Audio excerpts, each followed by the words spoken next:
തൃപ്രയാർ ഏകാദശിക്ക് സമാപനമായി. തൃപ്രയാർ ശ്രീരാമസ്വാമി ക്ഷേത്രത്തിലെ ഏകാദശി ആഘോഷങ്ങൾക്ക് ദ്വാദശി പണം സമർപ്പണത്തോടെയും ദ്വാദശി ഊട്ടോടുകൂടിയും സമാപനമായി. ദ്വാദശി ദിനത്തിൽ പുലർച്ചെ തൃപ്രയാർ രമേശന്മാരാരുടെ നേതൃത്വത്തിൽ പഞ്ചവാദ്യം, തുടർന്ന് ദ്വാദശി പണം സമർപ്പണം, ദ്വാദശി ഊട്ട് എന്നിവ നടന്നു. ശുഗപുരം ഗ്രാമത്തിലെ ചെറുമുക്ക് വൈദികൻ വല്ലഭൻ അക്കത്തിരിപ്പാട്, ചെറുമുക്ക് വൈദികൻ ശ്രീകണ്ഠൻ സോമയാജിപ്പാട്, പന്നിയൂർ ഗ്രാമത്തിലെ തവനൂർ പരമേശ്വരൻ സോമയാജിപ്പാട്, പെരുവനം ഗ്രാമത്തിലെ ഋഷികേശ്വൻ സോമയാജിപ്പാട്, പെരുവനം ഗ്രാമത്തിലെ ആരൂർ വാസുദേവൻ അടിതിരിപ്പാട്, ഇരിങ്ങാലക്കുട ഗ്രാമത്തിലെ നടുവിൽ പഴയടത്ത് നീലകണ്ഠൻ അടിതിരിപ്പാട് എന്നിവർ ദ്വാദശി പണം സ്വീകരിച്ചു. തുടർന്ന് ദ്വാദശി ഊട്ടും നടന്നു.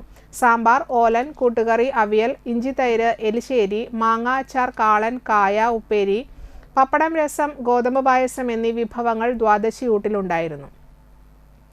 Cochin Devaswom board assistant commissioner Biju Kumar, Jyothis Palakkad, Manoj K Nair എന്നിവർ ദ്വാദശി ഊട്ടിൽ പങ്കെടുത്തു. ദ്വാദശി ദിനത്തിൽ രാവിലെ തിരക്ക് അനുഭവപ്പെട്ടു.